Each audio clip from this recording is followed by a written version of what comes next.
শুভ সকাল বন্ধুরা, তোমরা সবাই কেমন আছো? আশা করি খুব খুব ভালোই আছো। আমরাও বেশ তোমাদের ভালোবাসায় ভালোই আছি। তো এখন বাজে সকাল 9টা মতো। এখন থেকে আমি ব্লগটা শুরু করছি। তো আজকে ভাবলাম তোমাদের সাথে একটা আমার মন পছন্দের ডিমের রেসিপি শেয়ার করা যাক। তো আমার না ডিম প্রচুর ভালোবাসি। তো আজকে ভাবলাম চলো ডিমটাই করি। আলু দিয়ে করব ডিম কষা, ডিম আলু কষা। তো এখানে আলু আর ডিম আলাদা আলাদা করে সেদ্ধ করে নিয়েছি। অনেকে কিন্তু দেখি ডিম আর আলুটা না একসাথেই সেদ্ধ করো, কিন্তু আমরা সেটা করি না। কারণ ডিমে দেখো কত নোংরা, খোসাতে যতই ধুয়ে দিই তাও এবার ডিমটা যখন সিদ্ধ করি সেই খোসার যে জীবাণুটা কিন্তু সেই আলুর মধ্যে ঢুকেই যায়। এর জন্য আমরা সবসময় আলাদাই করি ডিম আলু সিদ্ধ। তো এদিকে সিদ্ধ হয়ে গেছে। এবার দেখো আমি ডিমগুলো খোসাটা ছাড়িয়ে নিচ্ছি। আর দুপুর মা যেহেতু খাবে না, আমার শাশুড়ি মা ডিমটা খায় না, মাংসও খায় না, উনি খায় মাছ। তাই আজকে ওনার নিরামিষ থেকে, তাই ভাবলাম আজকে ডিমটাই করে ফেলা যায়। তো এখানে ডিমটা ছাড়াইয়ে নিয়েছি। তারপর আমি এখানে একটু বেশি করেই আদা, রসুন, পেঁয়াজ, টমেটো, কাঁচা লঙ্কা সব কেটে নিয়েছি। এখানে আমি শুকনো লঙ্কা দেবো না, কাঁচা লঙ্কা দিয়ে আমি ডিম কষাটা করব, ডিম আলু কষাটা। তারপরে মিক্সচারটা করে নেব। আগে সব রেডি করে নিচ্ছি। রেডি করে রাখলে না রান্না দেখবে তাড়াতাড়ি হয়ে যায়।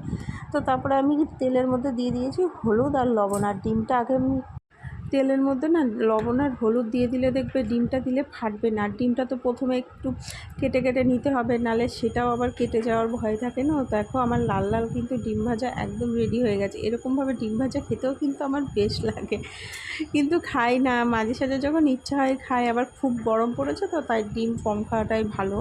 তো তারপরে আমি ডিম ভাজা নামিয়ে এখানে আলুগুলো ভেজে নিচ্ছি একদম। আর আলু তো প্রথমে সেদ্ধ করেই নিয়েছি, আর এখন একটু লাল লাল করে ভেজে নিচ্ছি, যাতে ঝোলে দিলে আলুটা খেতে বেশি ভালো লাগে। তারপরে প্রথমে তো ডিম আলু ভেজেই নিয়েছি, তাই এখানে আমি মশলা কষানোর মতো অল্প করে তেল দিয়ে দিয়েছি। আমি সব সময় চেষ্টা করি তেল মশলাটা একটু কমই দেওয়া। তো এখানে ফোড়ন দিয়ে দিয়েছি গোটা গরম মশলা, শুকনো লঙ্কা আর তেজপাতা আর একটুখানি জিরে। তারপরে পেঁয়াজগুলো একটু দিয়ে দিলাম, অল্প করে কেটে রেখেছিলাম। ডিমের ঝোলটা না খুব সুন্দর হয়েছিল আর কি, পুরো মাংসের মতো। আর ডিম কষা আর কি, ডিম আলু কষা করলেও দেখবে এরকম পেঁয়াজটা মাংসের মতোই লাগে না, যেহেতু রসুন, পেঁয়াজ, আদা সব পরিমাণ মতোই মশলা পড়ে তার জন্য। তো এখানে ধনিয়া গুঁড়ি, হলুদ গুঁড়ি, তারপরে পরিমাণ মতো চিনি সব কিছুই দিয়ে দিলাম। দিয়ে আরেকটু ভালো করে কষিয়ে নেবো। তো আমার কষাতে কষাতে আর একটা রিকোয়েস্ট বলতে পারো তোমাদের কাছে। তো দয়া করে বন্ধুরা তোমরা না ভিডিওটা দেখার আগে অন্তত একটা লাইক করে তারপরে দেখো। আমি কিন্তু সবসময় তোমাদের ভিডিওগুলো দেখার আগে লাইক করে তারপরেই কিন্তু দেখাটা শুরু করি।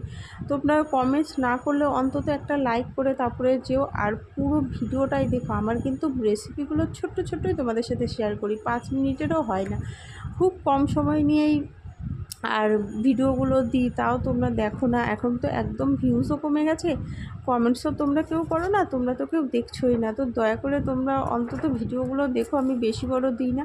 দেখো আমি তোমাদের ভিডিও দেখবো, একা একা কিন্তু কখনোই এগোনো যাবে না। সবার সাথে মিলে তারপরে কিন্তু এগোতে হবে না। তো এই আর কি, কষ্ট করেই কিন্তু ব্লগগুলো করতে হয় বলো। আর কি যেখানে আমি একভাবে রান্না করলে দেখবে খুব তাড়াতাড়ি হয়ে যায়।